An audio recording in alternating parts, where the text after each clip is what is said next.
Let's start in 5 seconds. 3, 2. Good afternoon, everyone. Welcome to our mid-year Indonesia Economic and Political Review. So many things have happened just in the last two months. It seems that Indonesia take one step forward and then to take 2 steps backwards. We had a record number of COVID, and we have ran out of hospital beds. Among other things, we will also discuss about the level of debt, whether it is sustainable for us or not, how to get our economy back on track, and also who will be the presidential and vice president nominee for 2024. Today we are lucky. We have what I call the 4 wise men of Indonesia. We have Pak Bambang Harimurti, we have Pak Andri Asmoro, we have Pak Yongki Susilo, and last not least, we have Pak Abdullahi Sai. I hope I didn't butcher that name so badly.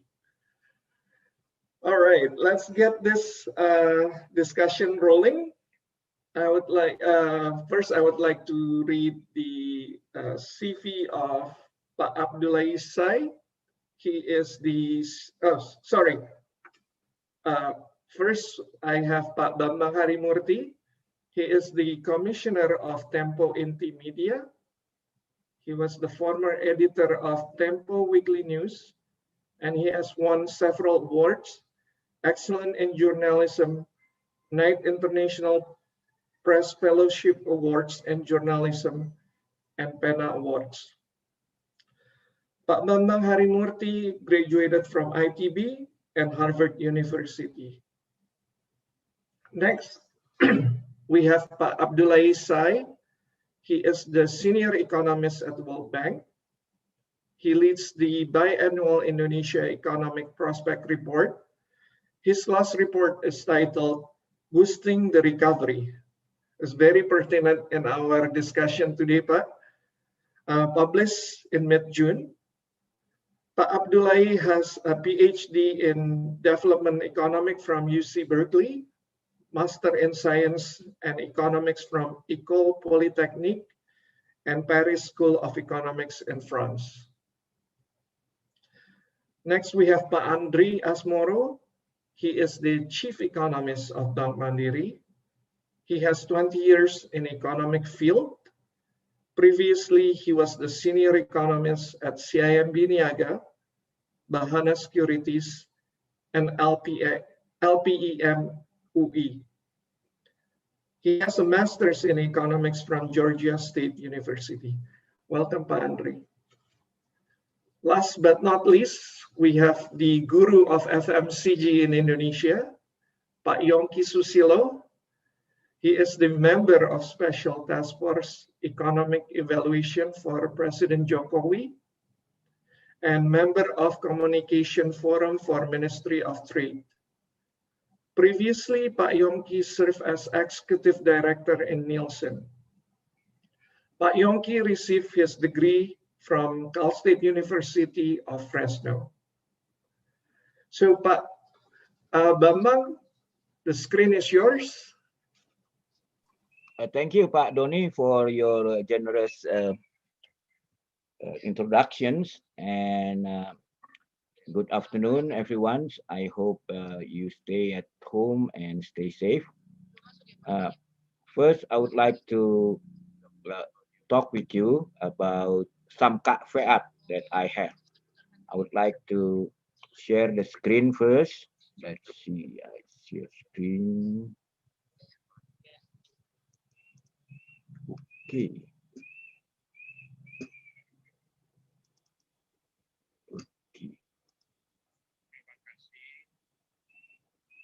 Here, I've been asked to basically do this presentation, which is economic 6-month economic politics and political review 2021. And let me close this one. Okay. And I would like to start with a caveat, because whatever that I'm going to say about our political situation, the big elephant in the room is clearly our current outbreak, the second COVID outbreak we have now. It will be very much a game changer if our COVID second wave is very big, or if it is manageable, or if it is really manageable. That's going to have a very big political uh, impact. And then also whether this is going to be our last wave, or it's just going to be one of a few that's coming in the futures. And then of course, what will be the conditions, especially in 2023, and how will Indonesia fare in comparison with countries in dealing with COVID? And of course, in politics, this is very important. Who will be blamed? Is it the government or actually non-government? And why is it important for us to look at our second wave? Here is an example on the left upper side. You can see Indonesian active cases, and you can see we are just at the beginning of our second wave, and it's already very high. It's already surpassed the peak of our first wave. And if we benchmark our future based on what happened in India, this is not a good news, because as you say in India, in the lower left hand of my presentation, you can see that the second wave is much higher than the first wave. Yeah? And I can imagine if that happened, God forbid it will not, that our health facilities will collapse. Yeah? There is no way we can handle if, let's say, our second wave is that high.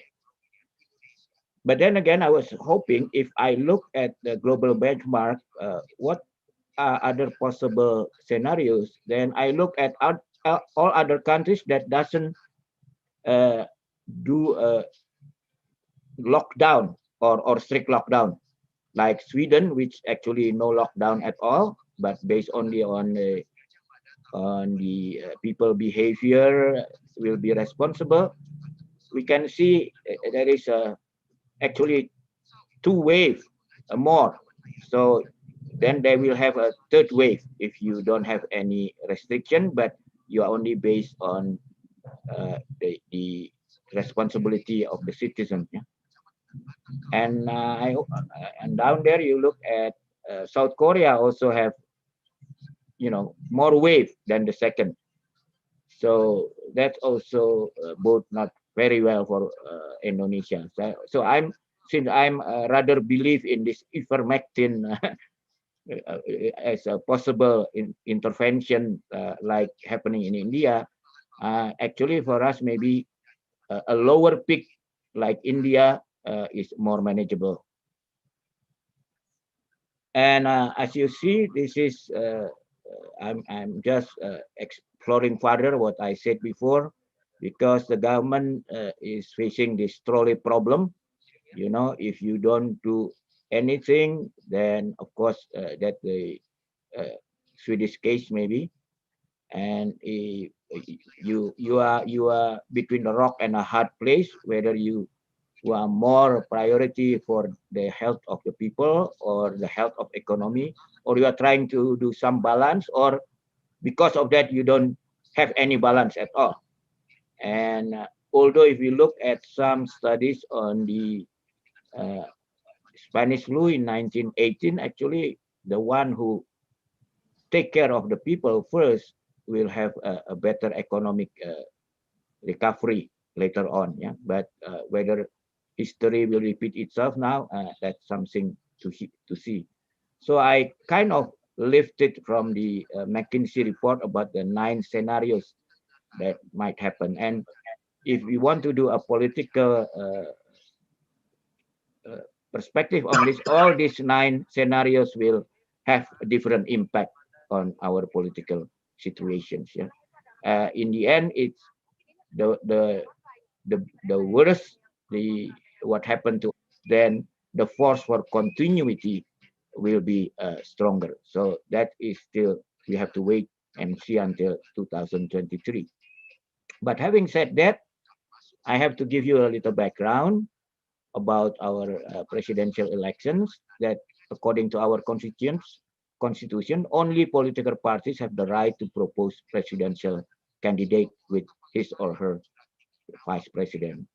And according to the existing law, a presidential candidate is proposed by political party or a coalition of political party, which in the 2019 general election have at least 20% seat in DPR, that is our parliament, or obtain more than 25% of vote during the 2019 general election.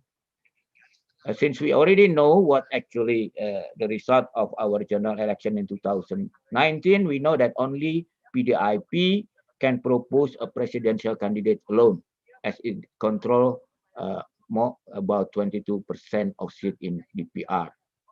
And basically, we can say there are 9 political parties holding seats in DPR currently, and current government coalition in the parliament consisted of 5 political parties holding 60% of the seat. So having said that, the possible presidential candidates in 2024 is between 2 to 4, although it's more likely start with 3, yeah, and then we'll have a running off. And if I look at the latest poll done by Saiful Mujani in last month, we can see that the PDIP actually is doing better than 2019 election, because they have almost 26% of the vote. Gerindra remain number 2, Golkar number 3, even though probably will have more seats. And then PKB has a better seat, Democrat, and so on. I think you can see it later on, just because we can look at it, and I think FPCI can share it with anyone who are interested. And we look at the trend also based on Saiful Mujani, because he has been proven quite credible in the past. We can see that for those party that are 2-digit party, I call it, which is the biggest 3, seem to be relatively stable. And we can see how about the parties, 5 to 10% parties, also another 3. They seem relatively also quite stable. And the less than 5% parties, oh sorry. And here is the other one. What about the one who are undecided or did not want to respond, remain stable at around 20%. Now, how about if the election is today? Then Prabowo Subianto still leading with which is current our Minister of Defense with 21.5%. Ganjar Pranowo, the Governor of Central Java, 12.6%, and Anies Baswedan about 12%. And the rest are actually very small. So, but this is, you can't really look at this like that, because there are other things you have to consider. Here, if you look at the stability of people's choice, you can see that Prabowo stable, but Ganjar seem to be increasing lately, and so is Anies Baswedan, while Ridwan Kamil increase slightly and then tend to be stable. And if you look at whether they know all these names as possible candidate, you can see the trend.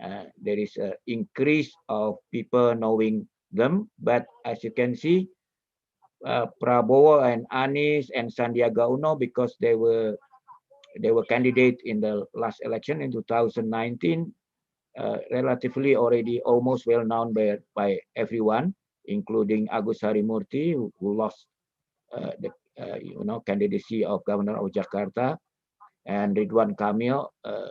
But if you see like Ganjar Pranowo, is only known by a little bit over half of people, and this is very important in predicting the future of his political candidacy, because it actually means the possibility of his even rising more popular vote is much more possible than, let's say, Prabowo Subianto or Anies Baswedan. And but of course, one of the big things that has been in the talk in the town is this talk about whether Jokowi should have a third period, despite that it's again the constitution, or whether he should maybe not have a third period, or that the second period would be extended by something like 3 years.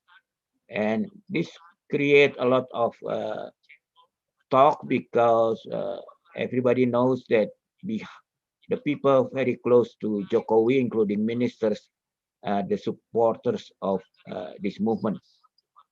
So what does it actually mean? We have to rewind ourselves a little bit on this. It started because the PDIP, especially Ibu Mega, the chairperson of PDIP, really want us to have the old system of having what we call the GBHN, or long-term plan of government.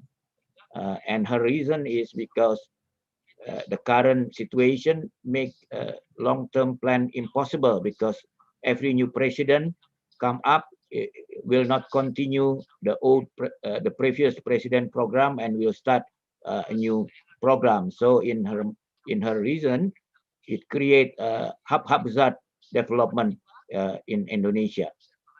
But the problem with this idea is, if you create a long-term plan as a law, then whoever become the president has to follow this program. They cannot have any other program, and therefore then the rationale is then the president should not be elected directly by the people, but should be elected by our Supreme Parliament, the MPR, because the MPR is the one who created the long-term plan of the country.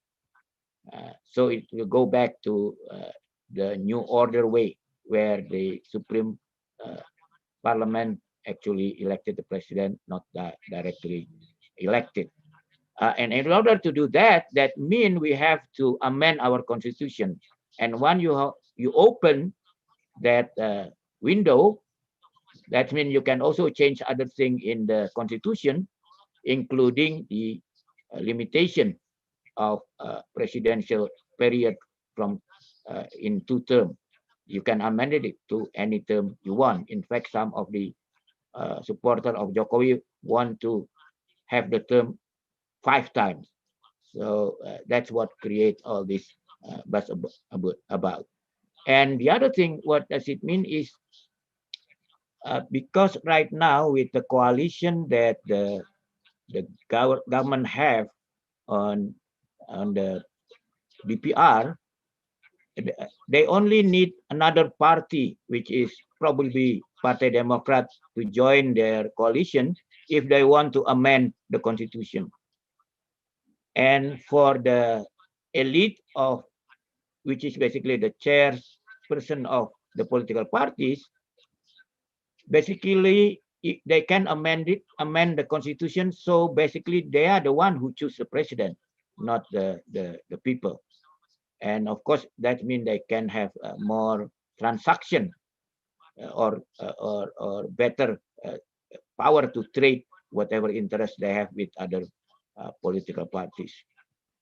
And the reason that they need another party to join the coalition is because our Supreme Parliament, which is MPR, consists of the DPR plus what we call the regional representative.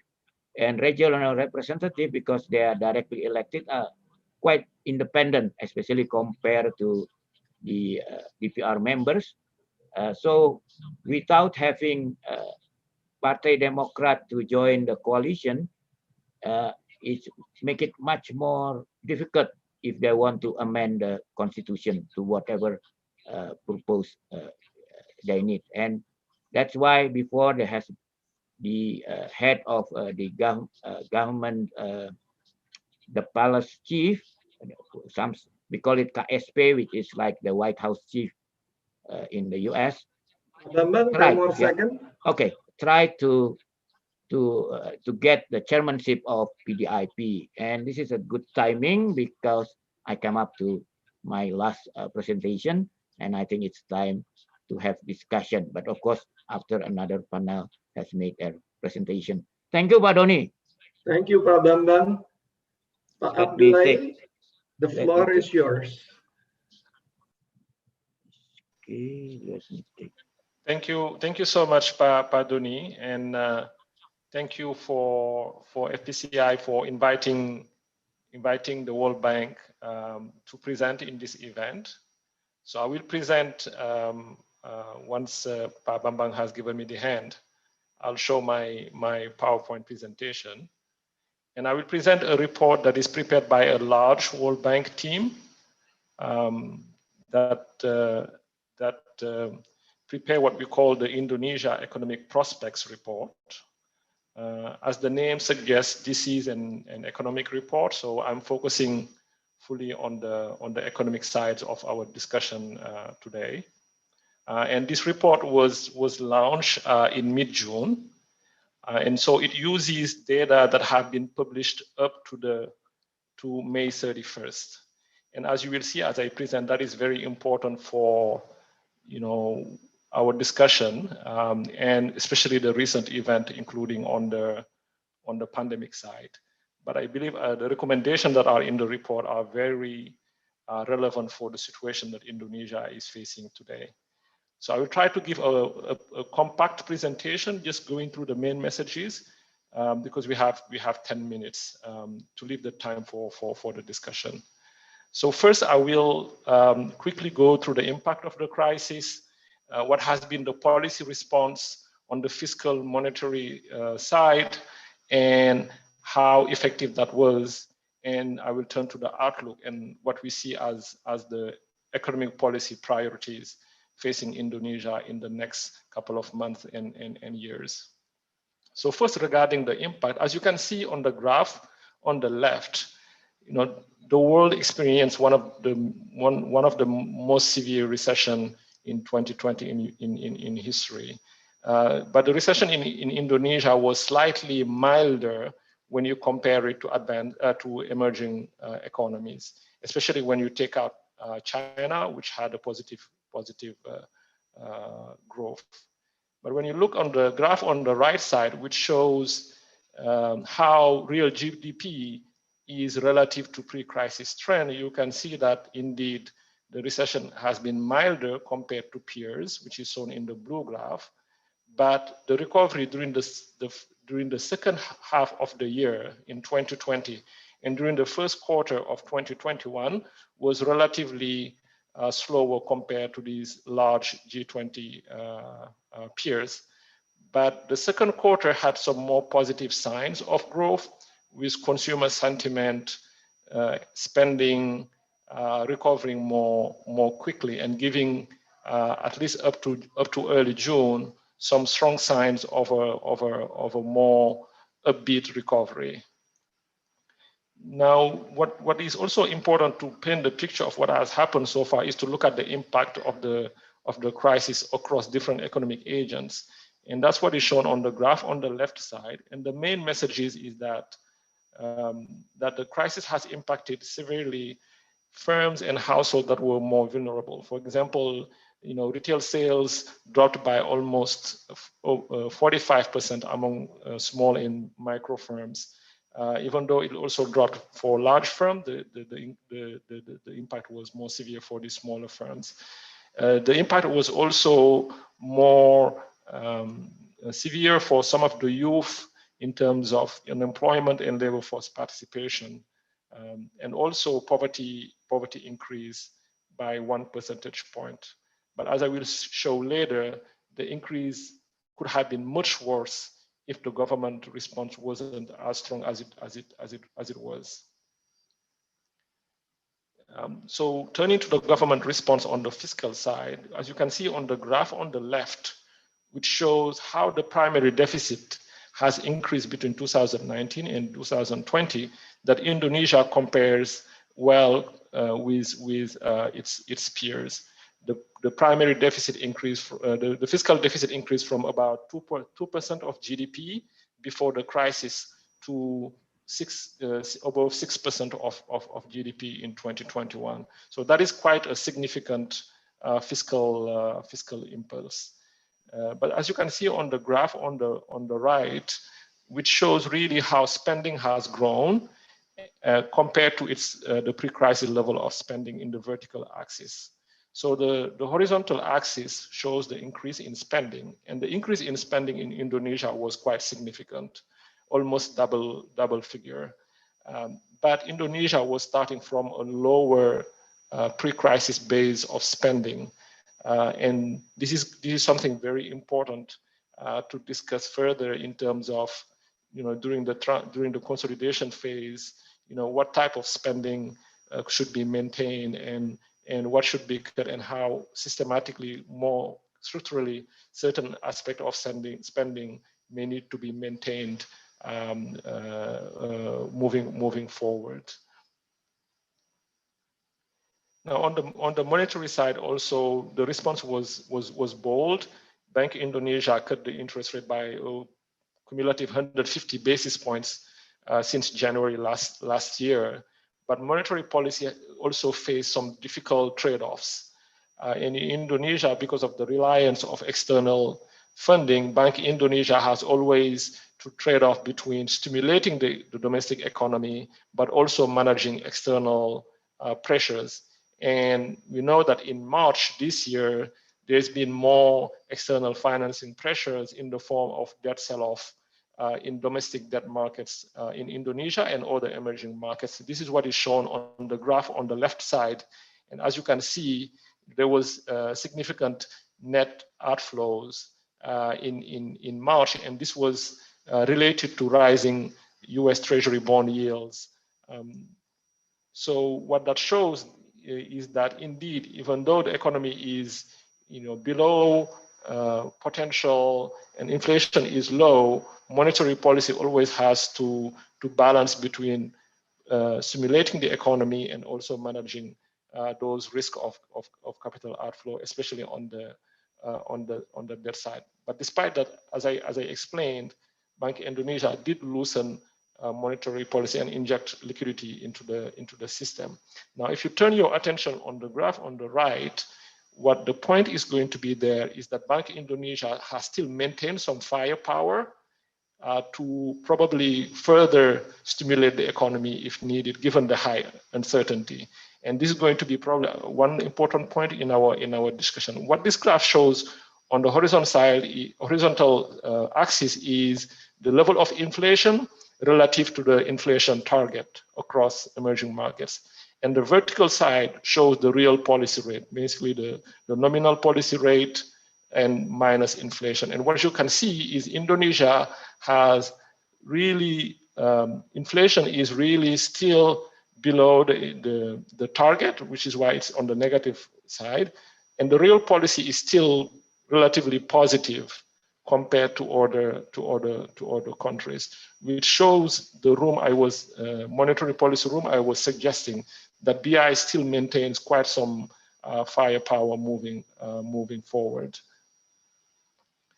Now, despite the monetary policy loosening, credit hasn't picked up. So we know from the banking data that banks are overall in a relatively healthy situation. Their asset quality is still strong. Liquidity is plentiful. Provisioning, NPLs haven't risen very fast yet. And provisioning has actually increased, even though loan at risk are higher. So this kind of weak credit growth is something that is a bit unique to Indonesia when we compare it to other countries. But it could also be due to the low demand for credit, either because firms have other funding sources, maybe from their supply chains, or they use their retained earnings in the past to weather the crisis. It could also be due to concern over high debt among firms. And that's what we've tried to look at. When you look at the graph on the right side, it shows a measure of financial vulnerability among firms that the World Bank developed. And it's close to the idea of loans at risk, looking at, are there debt within among firms that are kind of debt at risk, either in terms of high level of debt, lower repayment capacity, etc. And if you look at this corporate vulnerability index, it hasn't actually increased very much in Indonesia. And when we compare it to other countries in East Asia, such as Philippines, Malaysia, China, it's in the ballpark of those countries. But indeed, there are some sectors where debt at risk is a bit higher. For example, in the consumer services sector, and that's not surprising. But there are some other sectors that are a bit more surprising, such as technology, where before the crisis, vulnerability was high already and has increased, which is a bit counterintuitive, but requires a bit more monitoring of what is happening and understanding there. It could be also that these sectors have high future earnings, and that this debt is actually not a problem because it's based on positive earning profile. Now let me turn to our outlook. As I said at the beginning, this outlook is based on all the information we had as of May 31st. And as of all of you know, Indonesia is experiencing rising cases, and we'll discuss that. But as of May 31st, we were projecting growth of around 4.4% this year and 5% next year, driven by a more contained pandemic acceleration in the vaccination campaign and a boost in consumer sentiment and spending. But also we acknowledge and show that there were both upside and downside risk. On the downside, of course, they were concerned that Indonesia could be vulnerable to a new wave of COVID infections, probably driven by more transmissible strains, and that may be what Indonesia is experiencing right now. The other downside risk we had identified is tighter external financing as advanced economies normalize their monetary policy stance. So aware of this both downside and upside risk, the report suggested that Indonesia would face three critical policy challenges in the short and medium term. The first one is really winning the race against infections. As I said, the recent acceleration in cases is a source of concern, but we believe that Indonesia has established sound vaccination strategy. And the recent decision, for example, to target hotspots and expand eligibility to build more targeted immunity is going in the right direction. All the effort that the government has put in place to ensure adequate stocks of vaccine are going in the right direction. And something we also highlighted in this report that will be really important is improving testing, tracing, and isolation, because the global evidence show that really that is critical to contain the pandemic while minimizing economic disruptions. But as in all economic policy issues, it's really the combination of different tools that gives you the right impact. Adequate testing, tracing, adequate mobility restrictions where it's needed, vaccination, all those tools have to be used in combination to maximize benefit and minimize economic disruptions.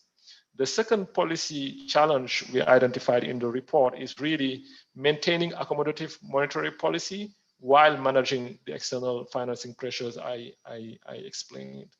Now, and here then to be more specific, what we have to recognize is that on the domestic side, when we look at the economic condition, potential output is low, inflation is low, and that calls for really maintaining accommodative monetary policy.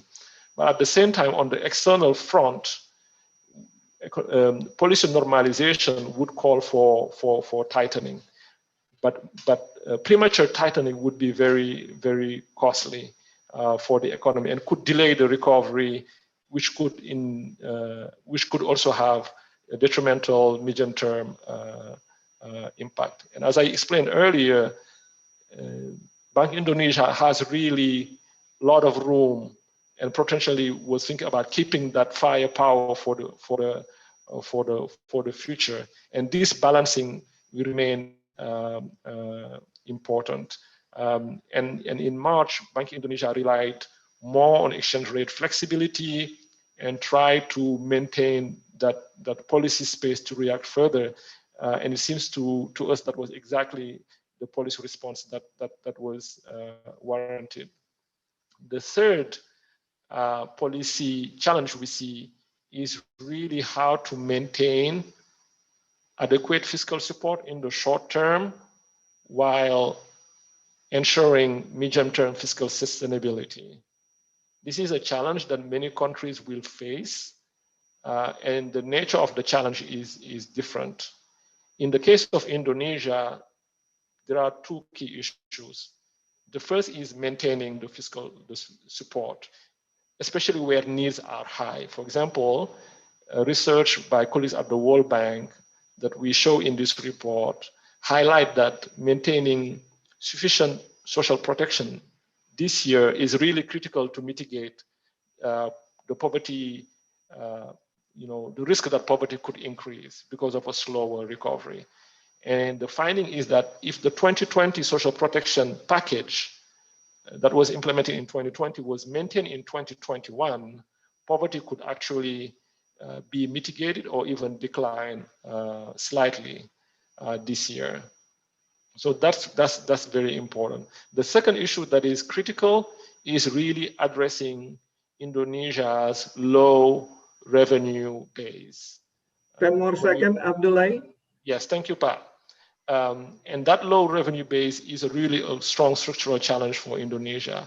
What the graph on the left side shows is really without reform, revenue may not rebound. And this graph shows the experience of Indonesia and other countries following the Asian financial crisis. As you can see in Indonesia, revenues did not rebound, but for countries with higher revenue base, revenues did rebound after the global financial crisis. So we think that reform will be important to tackle there. The last point in this slide is that the government is committed to returning to 3%.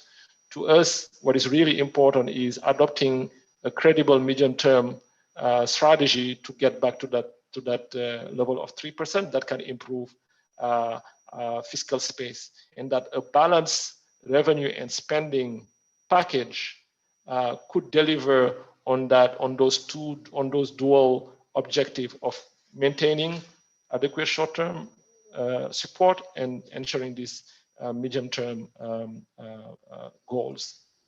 So I will stop there and thank you again to FPCI for inviting us, and I look forward to the discussion. Over to you, Pak Dani. Thank you, Pak Abdullah. Next, we have Pak Andri Asmoro. Pak Andri. Thank you, Pak Doni. Thank you, everyone. Thank you, FPCI, for inviting me. So I will share a presentation.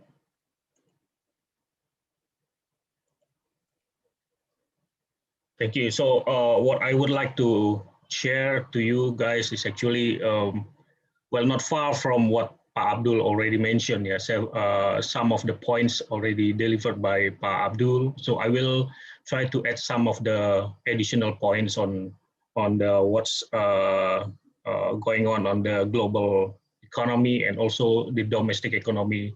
So we done one of the survey related to the SME. So I will share also the result, only 2 slides of it. So maybe if you interested, I can share it to you in detail in the discussion later.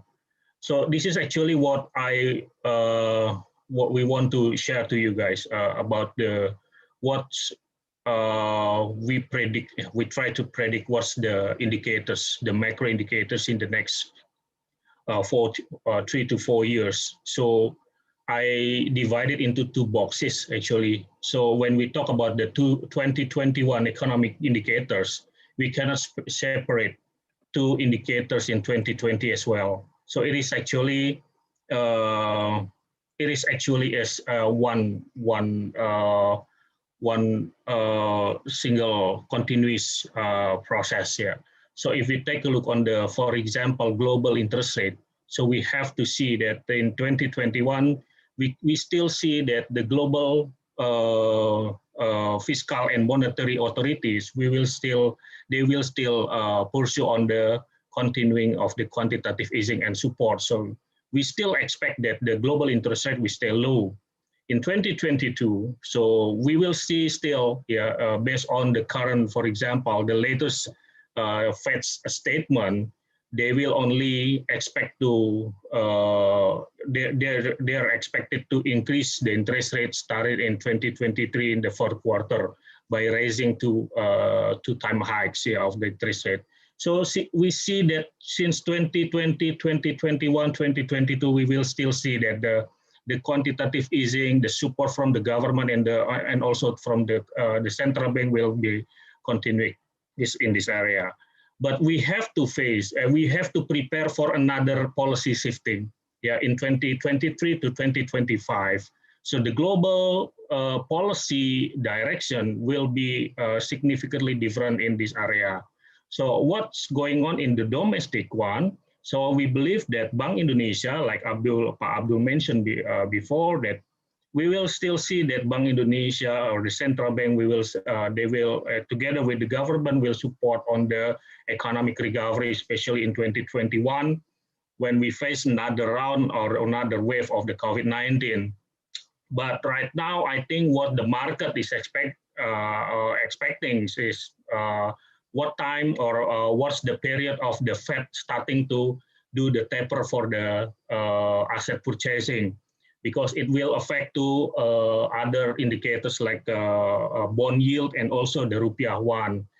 For Indonesia, 2023 to 2025 will be more interesting because in 2024 there will be election years, and ahead 1 or 2 years ahead 2024. Of course, it will affect also to the policy making in this area. But the basic two boxes here is that we have to prepare for a different cycle of the policies, the global policy, monetary, and also fiscal policy. So we expect still on the 2020, 2021, and 2022, the Fed fund rate will be low. The Bank Indonesia rate will be still at low level. I think the fastest one for Bank Indonesia to increase the benchmark rate at the fourth quarter of 2022.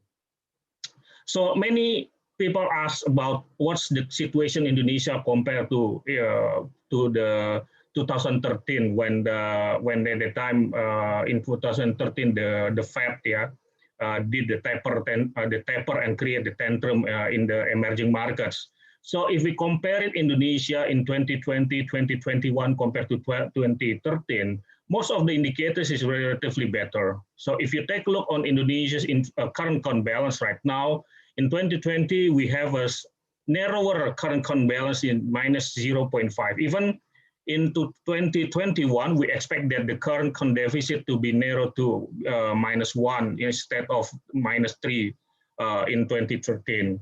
The other one is that what makes a significant difference is that the inflation rate.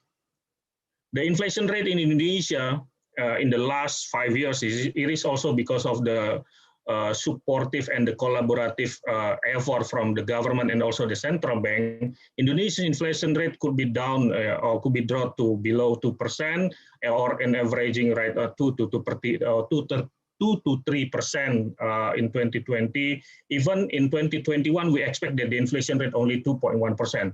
Compare what we had in 2013. At that time, our inflation rate at around 8%. So that's actually the positive figure. Other than inflation, we have a relatively stronger forex reserve compared to what we had in 2013. Right now, our forex reserve in 2021 is around 138 billion US dollars. Of course, yeah, we still have the challenge in terms of the debt to GDP ratio.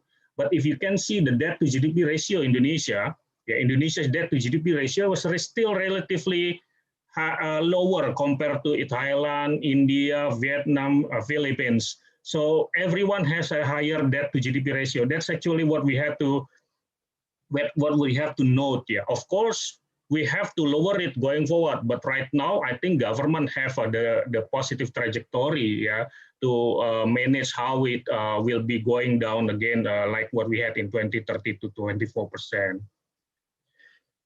In terms of the capital market, the foreign capital inflows is actually start to kick in. So if you take a look on the Indonesia's equity and bonds market, the capital inflows, the total capital inflows in going to Indonesia was at around 20 to 24 trillion rupiah. So this is actually a positive side. But if we compare it to the net outflow in 2020, yeah, at the time the net outflow, yeah, last year was around 130 trillion rupiah. So in this case, actually, we have to conclude that even though we have inflows right now, but the number of the inflow is still much lower compared to the outflows right now.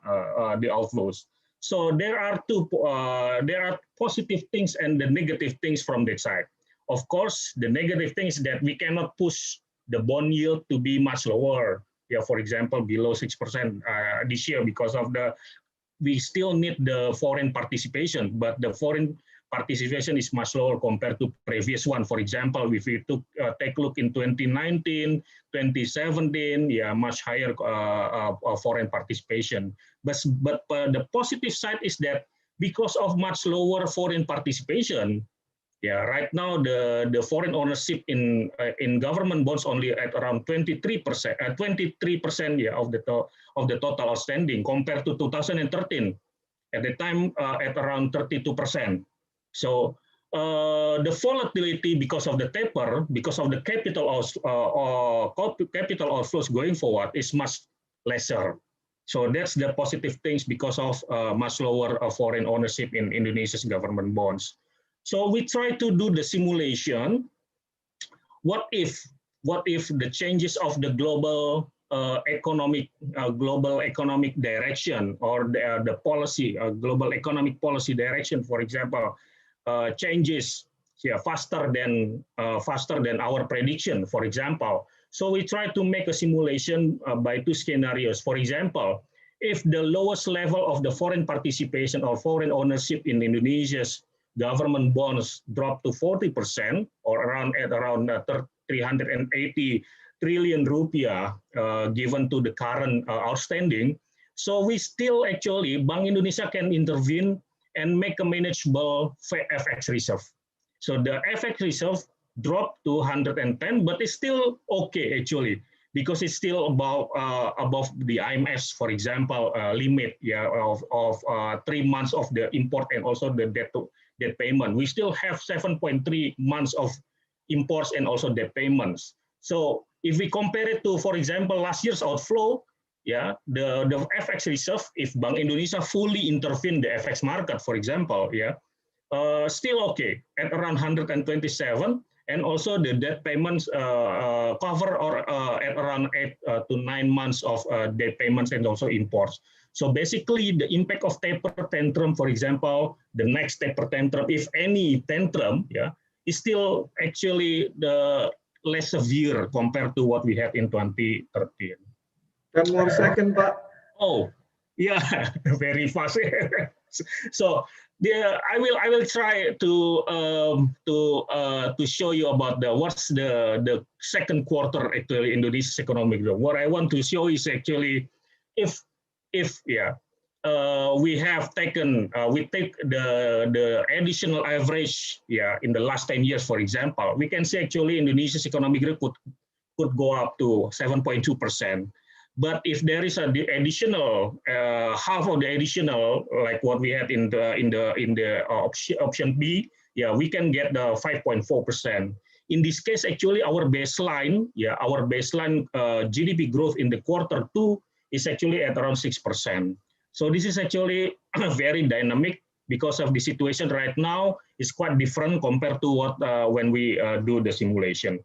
I think one more slide ya Pak Doni ya before I end it. So in terms of the spending trend, so in terms of the momentum of growth, so based on our spending index data, so actually Indonesia has all the room to recover. So if you can see that number, so Indonesia's spending index is actually improving. Yeah, since March to May, actually it is improving and above what we had in January 2020. It drops in the post Lebaran, yeah, to first week of June. But I just saw the second week of June, it's already recovered again. So actually, in terms of the willingness to spend from the people, Indonesian people, is actually there. Over there.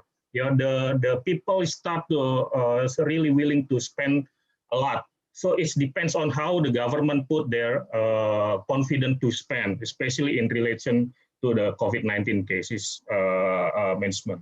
So that's all from me, Pak Doni. Thank you. Thank you, Pak.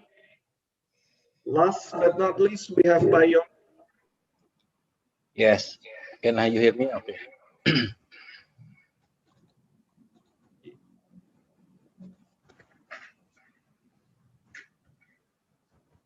You can see?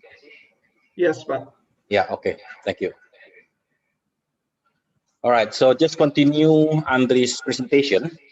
It's about the momentum to grow. Actually, we are in the middle of momentum growth, basically, yeah. But very unlucky that we go into a new wave of this pandemic, basically. Okay. So what we notice is basically every time we have a holiday, then comes new wave. Then comes the growth slow down again. All right. So I would suggest no holiday. All right. So this is the facts, like it or not. So basically, 20 days after Independence Day, there's new wave, and then Maulid Muhammad, new wave, New Year's, yeah. Then today is the Idul Fitri, basically, yeah. Very tough, yeah. Now, the timing for PSBB, you call it here, basically is crucial, yeah. So we have to be sensitive and then start doing something. I feel that the last wave, we kind of a bit insensitive, okay, because this already gone so high, basically, yeah. So we should have action before. Now, what is the impact about spending? It's very easy. So because 58% of Indonesian economy comes from spending, basically, yeah. So I always monitor how the consumer spending. That will reflect the economic growth, basically, yeah. Now, during last year, you can see this is the basic commodity, FMCG, basically, offline, lost almost like 20% of the market, basically, mostly for the mid-low class, yeah, the general trade class. And people always think that online will help a lot. Actually, it's tiny. It's not helping at all, basically. The online business also is going down during the COVID-19, basically, yeah. Especially it was minus growth on the May. Because most of the Indonesian who bought things from online is not commodity, so it's basically import products. And you have noticed that several ministers already focused that many e-commerce is the source of imports, basically 90%. Yeah, because when COVID-19 happens, China cannot send products in Indonesia because of shipping and production, etc. Yeah, so both online and offline is impacted. Yeah, so it's not helped. And also there are a lot of reports always hanging around in the WhatsApp group. Basically, people said that Indonesian switching from offline to online. This is the facts from the Nielsen study. that people who used to work to spend from hypermarket and then move to online is only 2%, and then people who used to shop at the supermarket move to online only 0.4%. Mostly they are downgrading into smaller store. It's not online, so online is very small basically. Okay, it's not helping. So don't push about online. Online help in certain stage, but it's not going to fulfill the whole trade that loss. Yeah, this is the contribution of FMCG online. Indonesia is only 1%, very tiny. Malaysia 2%. Okay, even Australia is only 3% basically. The biggest one will be China 18%, Korea 20%, and US 8%. Yeah. Now, McKinsey, who came up with the term of next normal and new normal, already corrected the terms basically. So it's not sticky, it's not permanent change. It's going back to normal basically. Yeah. This hasn't counted vaccination. When vaccination happens, that will go back to normal faster. For example, restaurant deliveries, it was up during COVID, but lowering down. Yeah, and then online grocery, same thing. Online education, same thing. Telemedicine, the same thing. Yeah, work from home also, and then business travel also increasing again. Leisure, like Indonesian holidays, basically. Yeah. Now, to me, the breakout of this new wave basically is going to postpone our growth momentum. Yeah, actually, this is the cycle of every year.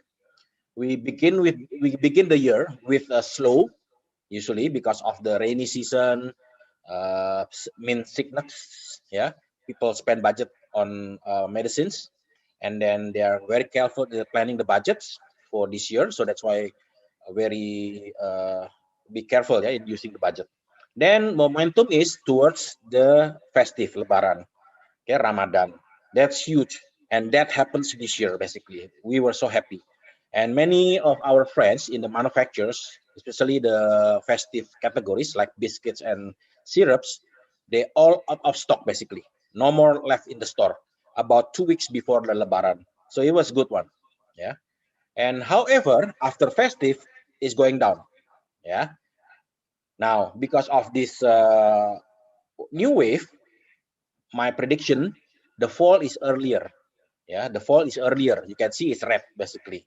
So it's post-festive plus the new break of the wave, then it comes the red basically. Yeah. So we do hope that for Q4 it will be acceleration again, because when I scrutinize the chart, it will take at least 1.5 to 2 months to recover from high cases of COVID basically. So we will stay low by July, August. So hopefully by September is a bit recovery. Yeah. Now what happens with the market during the COVID-19? GT, it shows that lost like 20%. Yeah. It means what? The mid-low class, it lost the purchase power, loss of jobs. They cannot continue the stores basically. Yeah, mine and pop stores basically. They cannot get distributed. They cannot pay the stocks, etc., etc. But middle upper class, as Doni and Andri explained, they have the money, but they do not use it. Okay, they keep it in the bank. Now, middle upper class only focus on basic needs. They do not spend on other needs basically. Yeah. We have reports, data that people focus on fresh products, vegetables, fruits, meats, etc. But they avoid spending on unnecessary one during that time, basically. Yeah. However, during this 2021, they start spending on new secondary needs, basically. Yeah. So this is the projection from the Bloomberg. So it was quite aggressive. Q2 about 6.7. Okay, because it does not expect a fourth wave basically for the COVID-19. Now the difference today, this COVID-19 new wave is exponential, is very high and very fast. So we do not know the peak basically, yeah, until probably by July or even August. Yeah, so hopefully government can do things their action as soon as possible. So if you notice, the chart is going up in a very short time. In Jakarta alone, the case of positivity is 10 times within 3 weeks. That's huge, basically. Yeah. So 10 more seconds, Pak. yeah. Okay. So this is the one problem that we are trying to avoid. We do not have enough doctors and nurses, basically. Yeah. We could have create new bed ratio, but we cannot. We do not have doctors, basically. So the government is issuing another PPKM. Yeah, but to me, I think within next week they have to review. If getting worse, then have to be much more tight. Yeah, basically. So my projection for Q2 growth, basically. Hello.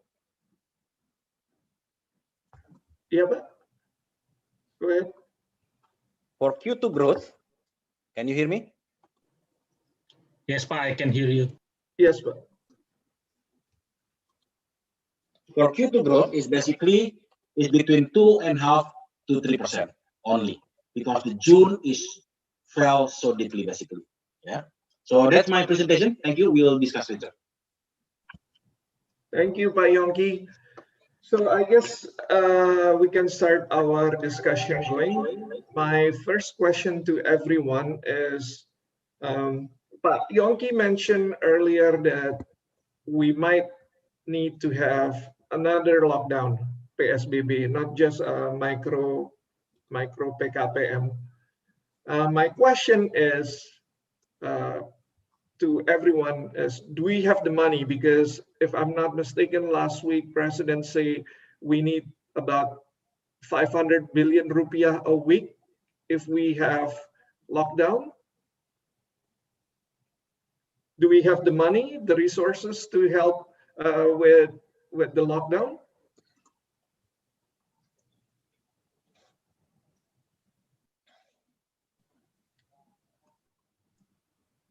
I think it's not a money issue, it's more a political issue.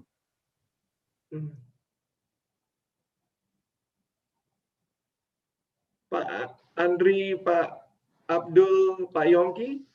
Yeah, maybe I can react on that quickly. So something I really like about the government fiscal plan this year is how much flexibility was built in the budget in terms of being able to reallocate funds based on needs and priorities, and that's really a strong element of the response. And the second is how closely the government is monitoring the crisis and really responding in a very agile manner. And I think those are the critical ingredients to manage this crisis, especially now, where those decisions would have to be made in terms of where to put the available funds that would maximize impact. Yeah, Pak Doni, actually the government already allocated the several supports for the even for the worst case scenario. Yeah, so they actually have the buffer, and then they can use it. Flexibly. Yeah, I think the scenario will be if there is anything getting worse in the COVID cases or I can say, for example, going back to last year, yeah, March, April situation, I think there will be any shifting of the allocation to the ministry and the institutions. Yeah, some of the spending to the, for example, some of the ministry will be fully or concentrated to support on the health support. Yeah. I think that's what the government should. So I think it's very flexible on this situation. We cannot see it's the high uncertainty. Pak Yongki, any comments, Pak? Yeah, what I would agree with Pak Bambang. So basically, this will become a political situation. So they have to be careful because this wave is basically different from the third and second and first wave basically. So it could be uncontrollable basically. So we have to recover. For Indonesian, actually, our friends in the associations are apa ya? So basically, their entrepreneurships basically is high, so they can recover anytime. But the government needs to very closely listen and then give them a chance basically, yeah. So they have to listen basically. So why do I say that? Because we have been promised with the omnibus law basically, yeah. So I attended some meetings in the trade basically for omnibus law, but I do not see there is a big improvement in the result of the omnibus law. So we will require the omnibus law is going to be much easier to conduct a business in Indonesia, which does not happen yet basically. Bang, can you elaborate your earlier comment on not having the political will? Well, I think this COVID problem has become politicized early on because the government has basically an anti-lockdown attitude. And the problem was that the opposing side, especially the governor of Jakarta, is actually proposing for a lockdown. Therefore, in the eyes of government politicians, if suddenly government decided on a lockdown, they are afraid that people will say, "See, the governor of Jakarta was right." This is very unfortunate because actually we should depoliticize this COVID problem. Lockdown or no lockdown is basically should be based on scientific data, not based on political data. Questions to Pak Andri and Pak Abdul. You mentioned earlier that the government actually has some leeway in stimulating the economy.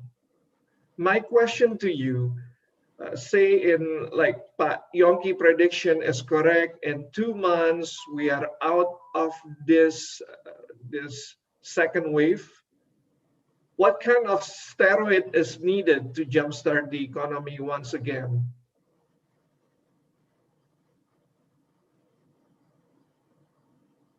Pak Abdul, you want to answer or me? Yeah, go ahead, Pak Andri, and then I'll add in.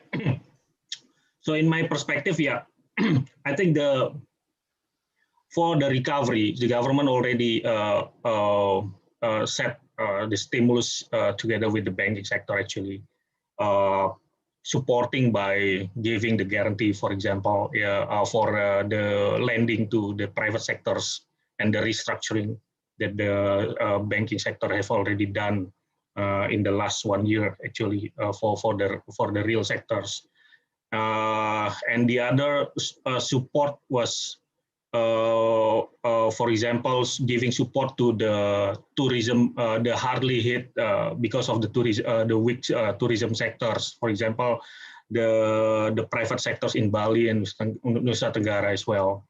So that's actually what the government is already prepared, I think, yeah, for this.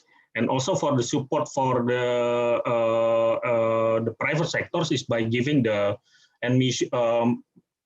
assuring of the needs of the working capital, yeah, for them. So it's easy for them to jumpstart, yeah, after the current situation. I think that's my answer. Yeah, maybe just to complement Pak Andri's answer, I think this is a public health problem first. So the response is really to address first of all the public health concern, and that's all the policies we've been discussing. And I've tried to highlight in my presentation, I hope it was clear, that the basis of that is really adequate testing, tracing capacity, and that's the foundation for being able then to have targeted responses where needed. For example, targeted mobility restrictions, more targeted vaccination drive, etc. So that level of adequate testing and tracing and treatment for those who are sick is the starting point. Then, as Andre kind of highlighted, there, even if there is no, people react to what they see and what they perceive. So I think people's sentiment may be affected by these very rapidly increasing cases, and people will probably socially distance, maybe hold back on spending, and this will have economic consequences. So it's important to keep making it fact-based, monitoring where the impact are, and helping the most vulnerable households and firms that will be affected by these people's decisions, private decisions, to socially distance. And I think this is concerning, what is happening, but I think another way to look at it is also that Indonesia and other countries around the world have learned a lot from the past couple of months in terms of what could happen, and how to actually respond quickly. And there's a lot of global evidence on that. And I think that could be the starting point of the evidence-based policy making that Bambang was alluding to. Okay. My next question goes to Pak Yongki and Pak Bambang. Pak Yongki and Pak Bambang, is the government stimulus goes to the right target, number one, and number two, if we want to stimulate the economy further, what kind of tax break, what kind of stimulus needs to be given? Well, I think like most government program, you can't expect 100%, leak-proof. There's always some missed target. But I think relatively, if you are global benchmarking, actually, it's not so bad. To me, it's okay. So when you ask people, actually, it depends on their political affiliation. If they are supporting government, they say it's very good. Because they look at the one that really hit the target. And if you are on the opposition, you said it's very bad because you only look at the one that missed the target. But I think overall, especially if you global benchmark it to other countries, especially in the size of Indonesia, I think it's government has worked very hard on this and relatively okay. I don't know what Pak Yongki think about this. Okay, Pak Bambang. So basically, I'm in the association of retailers, basically in the malls and also the other retails. Basically, we did not have any stimulus, basically. So we request a lot of stimulus, but we didn't get it, basically. Yeah. So maybe they think that retail can recover themselves, basically, but we do not have. So actually, what we request is basically, please do not tax us. Yeah. So we hopefully. In the mall, if you close, you lock down, today you only get like 25% of visitors, basically, if you are lucky, okay, 25%. But the rental is not going down into 25%, you full amount, basically. So it will eat up all the cash flow, and then by the time, if you extend the lockdown, then it will hit the cash flow of our friends, basically. So we ask the government not to tax the mall, the PBB itu apa? The property tax, basically. Yeah, that's number one, because that's a huge contribution to the mall. So the mall can cascade, yeah, that's tax leniency to the tenants, basically. Number two, the tax for advertising. Who see the advertising during the COVID-19, right? And then the tax for parking, and then the tax for electricity, so many things. If the government do not give stimulus, then we ask them not to take any money from us, basically, because that's going to be used to extend their life. Yeah. So we will be paying good tax later on, basically. Yeah, but yeah, do not tax us in the beginning, because everybody today is is eager to coming back basically in the business, and it's proof. I got data from Pak Andri, and then the restaurant business in the malls, the retail is picking up basically, but then lockdown again. Yeah. So I have a chart that I like to share just a bit here before we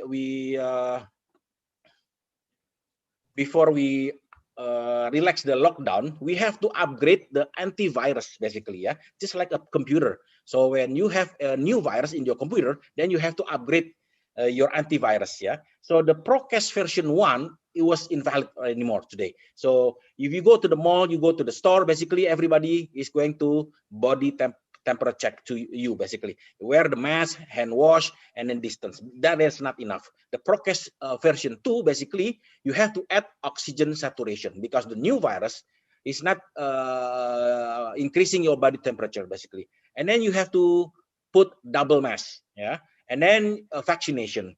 And then for any meeting, yeah, because I heard so many friends in the office basically got the COVID-19 because of the meeting. So you have to do antigen, yeah, before there is a meeting. And then just like mentioned before, tracing system. I do not know why in Indonesia the tracing system do not work basically.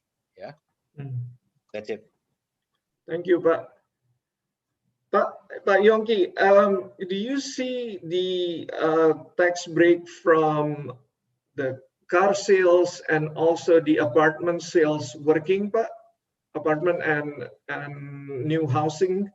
Yeah. As far as I know, yes, people are buying cars basically, yeah.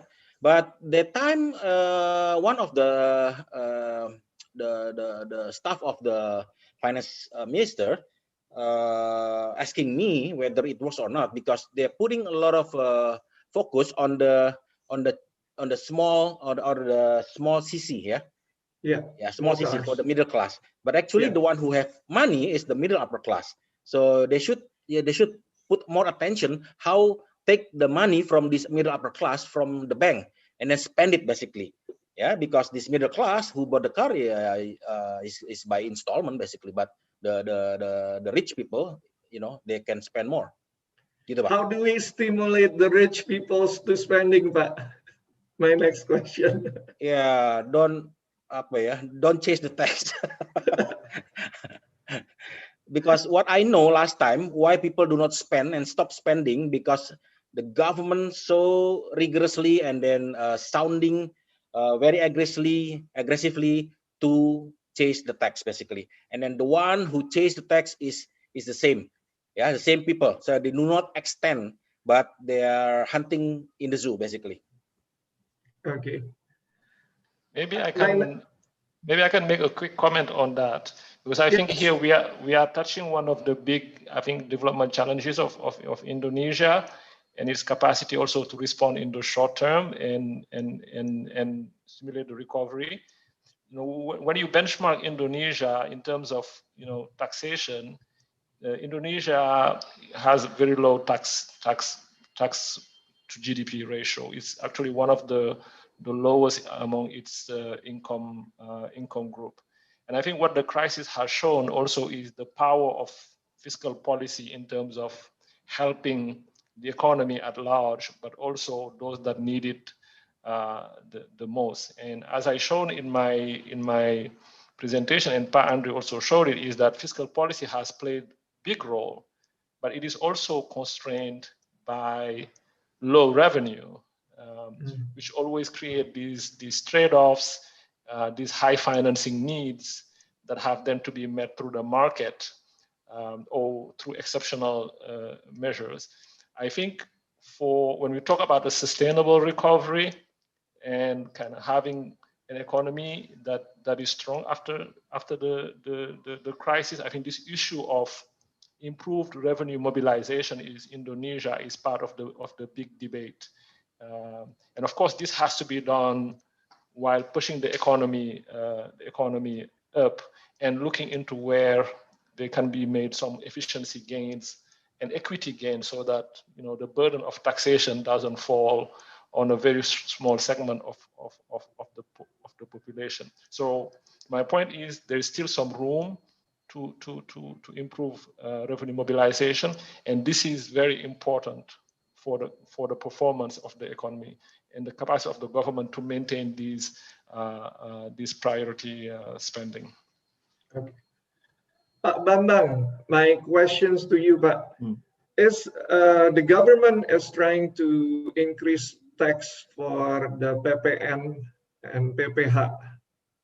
Do you think it will only hit the poorest people, or is it the right remedy for increasing the tax? Well, I think this is the gap, yeah. It looks so good on paper if you raise the tax and including the value-added tax, because Indonesia has one of the lowest value-added tax. But I think it's actually not about raising or not raising, but when. I don't think you should raise tax or given any image that you are squeezing people during the pandemic. Yeah, it could be done later on, you know, and I think to me, it's actually during this time the best thing, as you were asking question about how to get the rich people spending more, which is proven. Why not open the casino in Indonesia? You know, Jakarta was built very aggressively during Governor Ali Sadikin because he opened a casino. And even Singapore has opened casino. So rich Indonesian doesn't have to go to Christmas Island or to Singapore to gamble their money, you know. I think because if you look at the office of the big tax, which is actually a tax office specially designed for the super rich in Indonesia, which is I think about 2,300 richest Indonesian registered there. You'll be surprised at the average tax they paid is about ₹1 billion a year. That is less than their general managers pay, you know, let alone their CEOs in the company. So clearly something wrong here. Yeah, but of course, I ask my super rich friend, they say, well, you know, but actually I'm giving charities there and there. So why don't then organize the charities much better? So if you want to have a tax free for money you spend on charity, then you should make a good system, because Indonesia, despite the fact that we are not a rich country, every year Indonesia is the top 10 people surveyed as the most charitable society in the world. 10 biggest. I mean, even though Indonesia is still a poor country, so you should actually make use of this into something. But the problem in Indonesia about charity is not that people don't willing to give charity; is they don't trust the system of charity. So that's why they prefer to give it direct on. Yeah. But if you give it direct on, then it's not efficient, because you know there might be people who get much more than they need. There are people who doesn't get anything at all. So I think there are many innovative ways to do it, but we during you know, something that is out of normal like a pandemic, you should not open your textbook for a normal solution. You know, a crisis need a non-normal solution.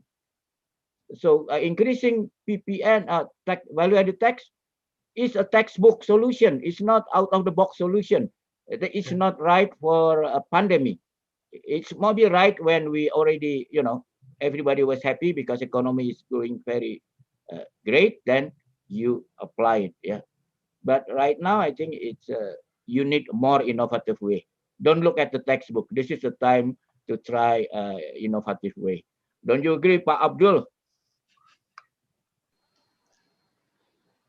Yeah, so on innovation, I mean, indeed, I mean, I think when you have a crisis, and that's what has been shown, when you innovate, I mean, that's where the capacity of countries to innovate is most tested, and that's way to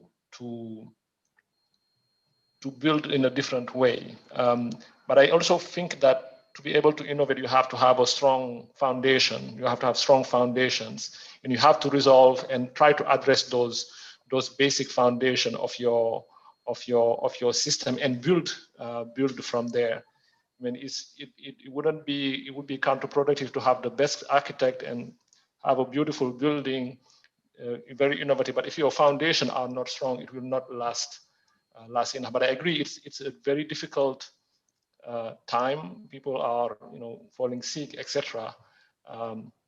But on the other side, you need resources to be able to help the most. It is a very difficult solution, and I think we just have to acknowledge that thinking about how to get there has to be put on the table, and I guess get everybody's innovative minds to say this is a problem and how do we actually solve it. Let me stop there. I'm going to open the floor for questions from audience. There is one question from the audience. What kind of reform that the World Bank can suggest to the government of Indonesia to increase its revenue base? I guess it's to Pak Abdul and to Pak Andri. Yeah, actually, we addressed this question in our latest Indonesia economic prospect that I presented, but because of the time limit, I did not go into the detail. And what the report shows, as I tried to explain, is really that the government is facing this difficult balance of meeting short-term needs, while in the medium term putting, its fiscal house in solid with a solid foundation, and that improving the low revenue base at this historically low revenue base is part of the solution. And the type of policy recommendation we made are maybe 2 or 3.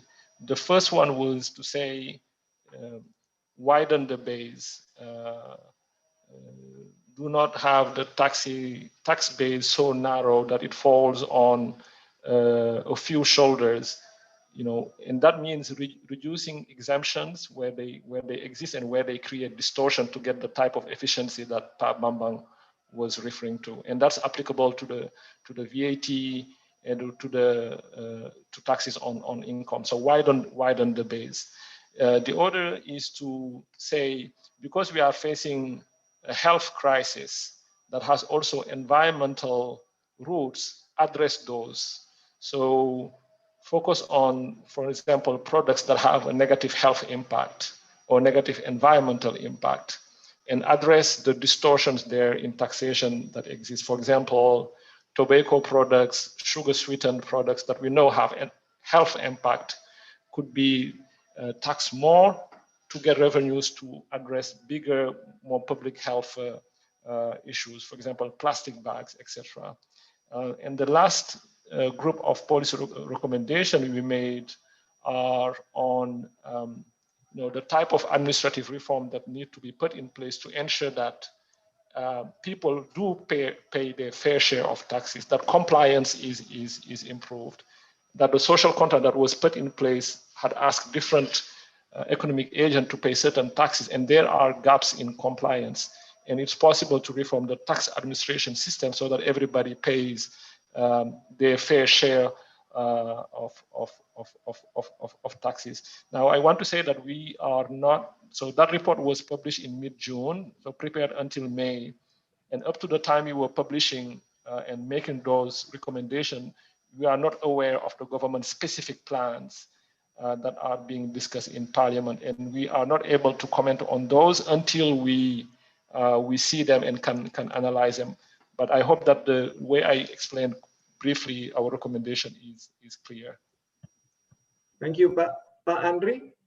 Yeah, I think all the recommendation already mentioned by Abdul. Yeah, what I like to highlight is only that how the government to optimize the tax base. Yeah.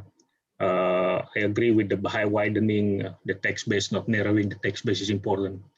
I only want to add that it is good, for example, if we go or deep dive into the sectors, we actually have categorized which sector have a positively affected by the COVID-19. For example, the sectors that relates to the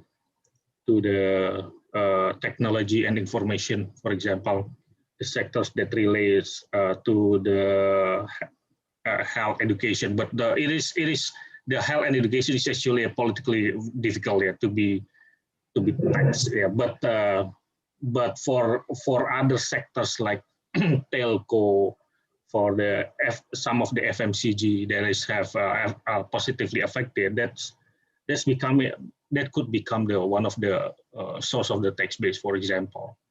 But I think like Abdul mentioned before, so we have to battle. The issue is how to strike the balance between how to support the economy to be recovered and also at the same time how to maintain the fiscal sustainability. So like I agree what Pak Bambang mentioned before, so it's all about the timing as well. The timing between the recovery and also the relatively stable economies. So it is, it is not easy, but I think with the current situation, of course, the government should think that it is not to be in a hurry to be taxed, for example. I don't think it will be taxed this year, but starting to next year is probably hoping that, for example, the COVID-19 case is not rising. So once again, it will be going back to the how we manage the COVID-19.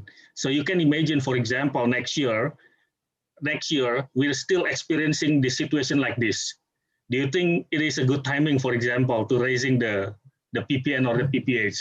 But if you think that Indonesia's situation right now, for example, additional cases in Indonesia, only 100 people per day, for example, this year, I think the government can tax raising the tax starting the early of 2022, for example. So it's all about how we manage the COVID-19, other than the structural challenge here from the tax office. So that's my answer. Question for Pak Yongki. Is electrical, green energy, and other green sector would help the economic recovery, Pak? Oh, I see. So basically, I think it's small contribution basically. So it will not impactly huge, yeah, for the next 2-3 years basically. Yeah, but yeah, I don't think so. So basically, it's still traditional energy here in Indonesia. We are moving basically, probably be next 3 years. Pak Yongki, my follow-up question, Pak. If you were to advise the president to throw the textbook away on how to get the economic rolling again, what would you advise the president? Yeah, basically we have witnessed neighbor countries like Singapore. They give subsidy to the businesses, yeah. So they give part of the salary of the employee. So they will not keep employed. They will not be laid off. So it helps, yeah. It helps. For 7 months that time, I remember. Okay, one of our friends who has business in Singapore, and I think the same with Malaysia. So of course, Indonesia is huge. They need much bigger budget, etc. Yeah, but at least they listen and what they need what they need. But during COVID-19, for the last 9 months, we do not see any incentive basically. So yeah, it's a pity. Hopefully, we do not want. We keep paying tax basically, but what they need is basically. They need to take a breath. Okay, they need to take a breath to be healthy. Okay, and then they will pay tax accordingly basically. So what the government needs is basically to extend the tax base, not the same company, the same people basically. Yeah. Okay, Pak Bambang, my question, Pak. Yeah. Who should be blamed for the latest outbreak? Is it the Delta variant, or is it because the people do not listen and go pulang kampung? Well, I think everybody share the blame because, first of all, I think the government already did the right policy in terms of banning mudik, but they didn't implement it effectively. First, they announced it quite late. And second, because they make the decision quite late, they didn't plan it very well. So I think what happened is there are still millions of people when mudik, and then also they only give a short time frame of mudik. So what happened is there is actually mudik part 2 after that date, passed. So is it people to blame? Yeah, some people also to blame. But I think I agree with Pa Abdul. One of the biggest thing you can blame on government is on contact tracing, because our contact tracing is less than 3 per cases reported, yeah, while the WHO standard is 30. So we are less than 10% of the requirement. And the reason why it happened that way is very simple, because unfortunately we use security approach in terms of our contact tracing. So people are afraid they are targeted by security people, so instead of reporting, they hide. Actually, you should have a prosperity approach, like, if you report, you get a lottery number and you might win a billion rupiah, if you're lucky.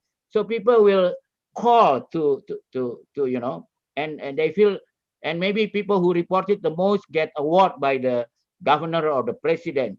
So that if you have this prosperity approach, it will happen like in Japan. The contact tracer in Japan doesn't even have to go out of the office, because people will call or email or something to report, and they reach much more than 30. And contact tracing is the most effective way to handle a pandemic, and we really did very bad on that. On that, I will blame the government squarely, yeah, because this is clearly in the hand of the government. They really used the wrong approach, and I understand why they did use it, because apparently the military give them the least price compared to other services. But that is what we call the penny wise, pound foolish. And the government clearly did a penny wise, pound foolish mistake in terms of contact tracing. And this is what happened, partly of it, big part of it, because of our bad contact tracing. My last questions to all the panelists. Um, just recently, ConocoPhillips announced they are pulling out from Indonesia. It's been a growing trend of energy companies, foreign energy companies pulling out from Indonesia. How do we reverse this trend? And number two is, why do companies pulling out from Indonesia?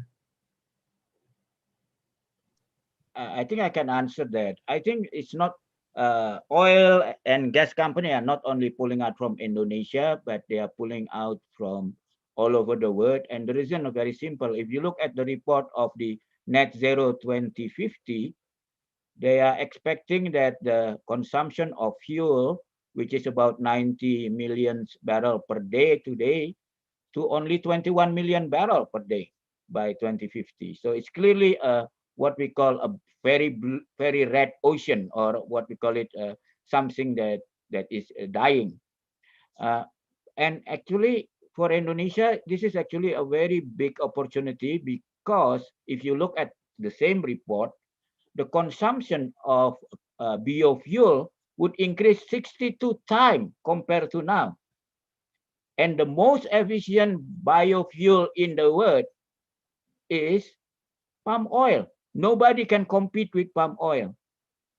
And if we can convince the world that we can produce palm oil in a green way, which is basically more a land use issue than anything else, and even in land issue, we can actually say to other government, look, you close down your biofuel system, like rapeseed, like like other vegetable oil, and we will produce the same amount that you produce at much less land, because palm oil need much less land than rapeseed, than olive, than what you call it, kedelai is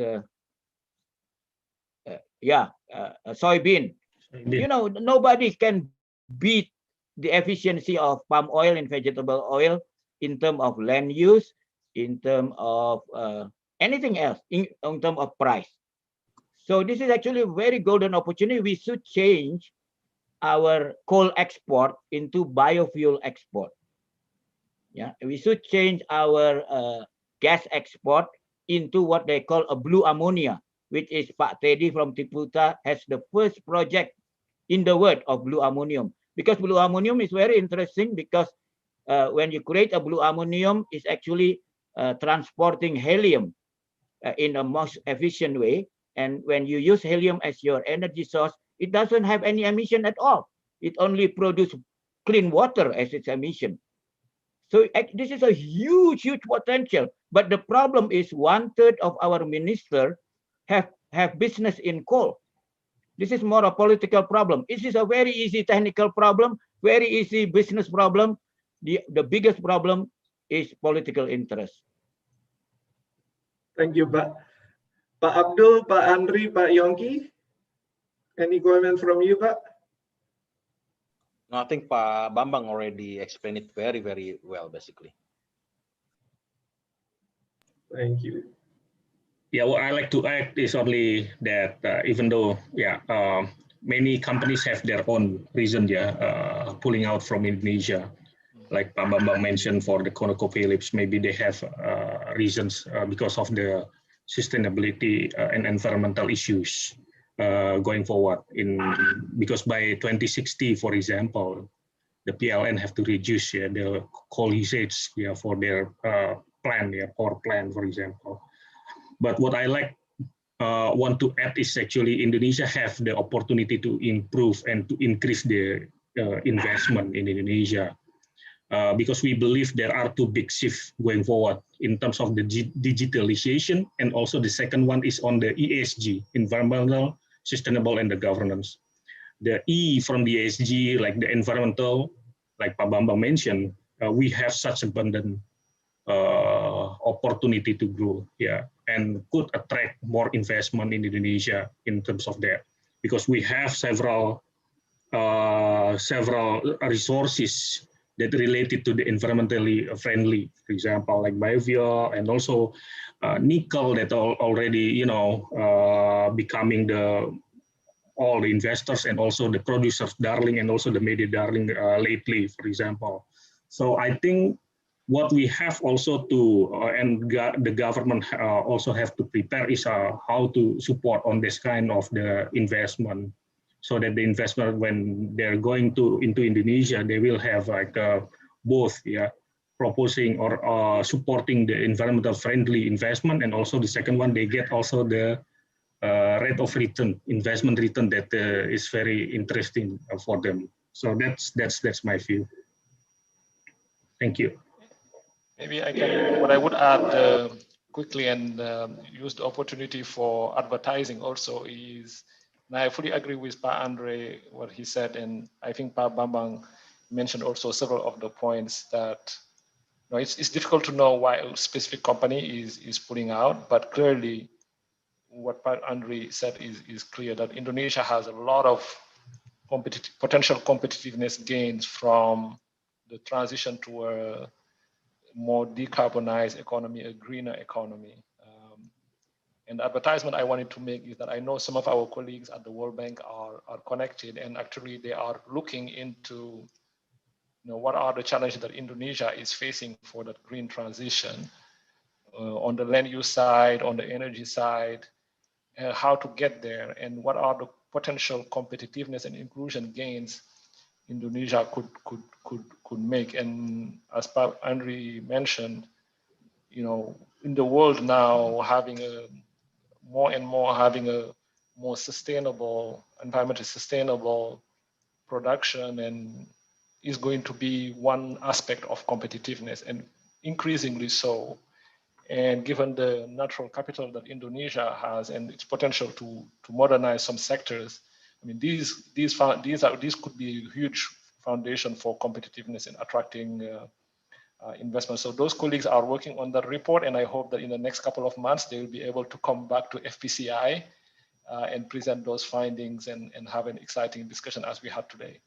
Will do, but we Doni. will invite you. Yeah, Pak Doni, can I just increase a little bit time? Yes. Yeah. Okay. Yeah. I thank you, Pak Andri and Pak Abdul. I also remember now that actually the Indonesia has a huge potential for biomass for energy. In fact, it's so huge that we can become like the Saudi of oil in terms of biomass. And of course, like Pak Andri said, nickel for battery quality nickel, we are now producing half of the world need. So Indonesia can be #1 producer in many of the green products. It's just that we have to tell our coal owners, please transfer your business to the green one, because coal is anyway is a sunset industry. So it's better to transfer your business when you have a lot of money than when you are in need of money. This is actually the best time for coal owners to quickly transfer their business into the green potential Indonesia has. Thank you. Pak Bambang, while you are here, there is one final question, Pak. What are the potential long-term implication on the surge of COVID-19 on the election 2024? It's very simple to answer it. If we manage it well, that means the force of continuity will be very strong. So whoever supported by Pak Jokowi will win. But if we manage it very badly, the government will be blamed, then the force of change will be very high. So whoever is endorsed by Pak Jokowi will